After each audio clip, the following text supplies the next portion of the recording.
Nashville did not always know what to do with David Allan Coe. He was too loud, too raw, too unbothered by the rules.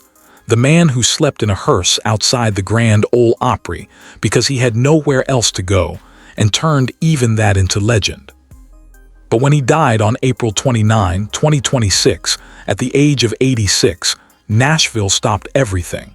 The artists who had spent their careers standing on the foundation he helped build came forward one by one. And what they said was not polished. It was not managed by publicists or run through a PR filter.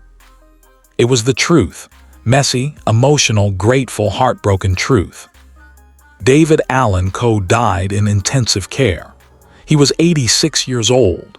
His wife Kimberly was with him, and the tributes that began arriving within hours of his death are now painting the most complete portrait of the man that the music world has ever produced. In this video, the most emotional, most revealing, most unforgettable tributes to the outlaw who wrote the perfect country song, and what they tell us about the debt that country music will never fully be able to repay.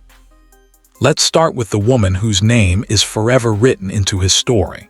The first artist who ever gave David Allan Coe a #1 hit.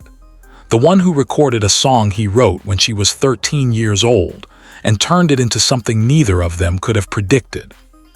She described losing him as losing her buddy. She said he passed peacefully in his wife Kim's arms. And then she went somewhere that no press release was going to go, into the actual texture of what it meant to have David Allan Coe in her life for 50 years. "We have a lot of history together," she wrote. "He was a part of my success in this business, a big part. It really breaks my heart that I didn't get to say goodbye." And then she quoted the song he wrote that she sang at 13, the song that gave both of them their first taste of what #1 felt like. "Would you lay with me in a field of stone, if my needs were strong?"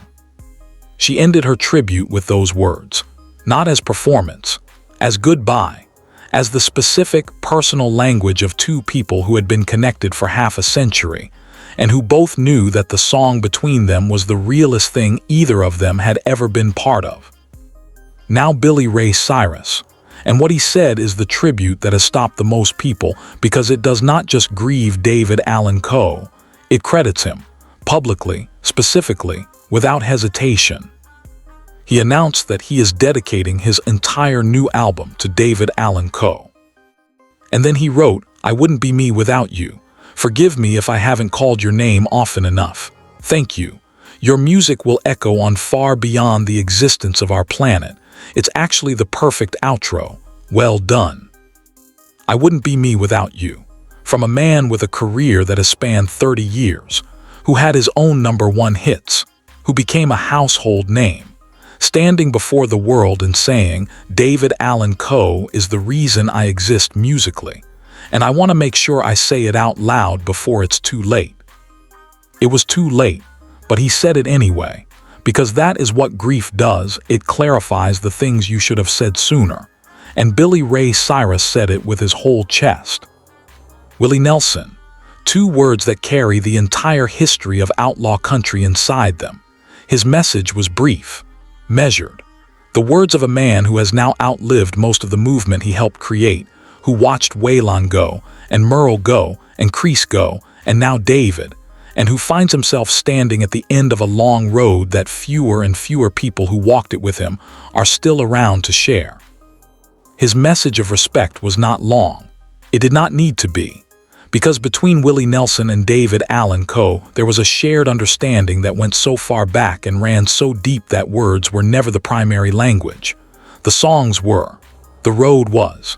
The fact that both of them showed up, kept making music, kept telling the truth, even when Nashville wished they would stop, that was the language.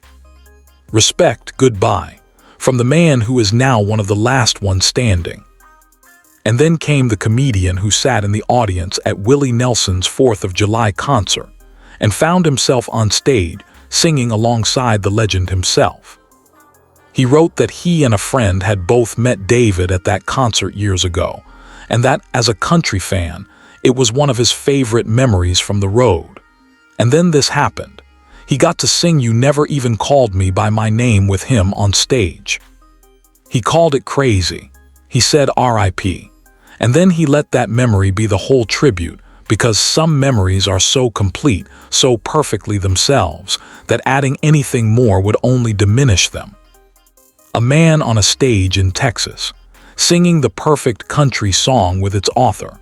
That is the specific gift that David Allan Coe gave to everyone who ever got close enough to hear him up close. But wait, let me ask you something. Have you ever heard a song so perfectly written that it seemed impossible, like it had always existed and someone just found it rather than created it? A song where every element was exactly right, where the words and the melody and the humor and the heartbreak all landed simultaneously. That is what You Never Even Called Me by My Name is, and David Allan Coe wrote it. In a genre where the bar for songwriting is already extraordinary, he cleared it so completely that the song is still being used to teach people what a perfect country song looks like. It mentions mama, trains, trucks, prison, and getting drunk, all in the same song. He said himself that only one thing was missing from the perfect country song at the end, and then the final verse provided it, in real time, inside the song itself. That is not just craft, that is genius. His representative said it simply: he was a country music treasure. He loved his fans. He was a true outlaw and a great singer, songwriter, and performer. And a posthumous album is coming. His manager confirmed it may be released on September 6, 2026. What would have been his 87th birthday? One final record, one last encore, because even in death, David Allan Coe is not finished. He wrote Take This Job and Shove It for Another Man. He wrote Would You Lay With Me for a 13-year-old girl. He wrote Tennessee Whiskey first, before anyone else recorded it, before it became one of the most celebrated vocal performances of the 21st century. He gave his best songs away and watched other people's careers change because of them. He spent 20 years in institutions. He spent 60 years in the music. He wore what Nashville told him not to wear. He said what Nashville told him not to say. He parked a hearse outside the Grand Ole Opry and built a legend from nothing. And when he died, the people who owed him the most showed up, with their whole hearts, in the only language that ever mattered to David Allan Coe. The honest truth, out loud. Rest in peace, David Allan Coe. September 6, 1939, April 29, 2026. The long hard ride is finally over. Thank you for watching.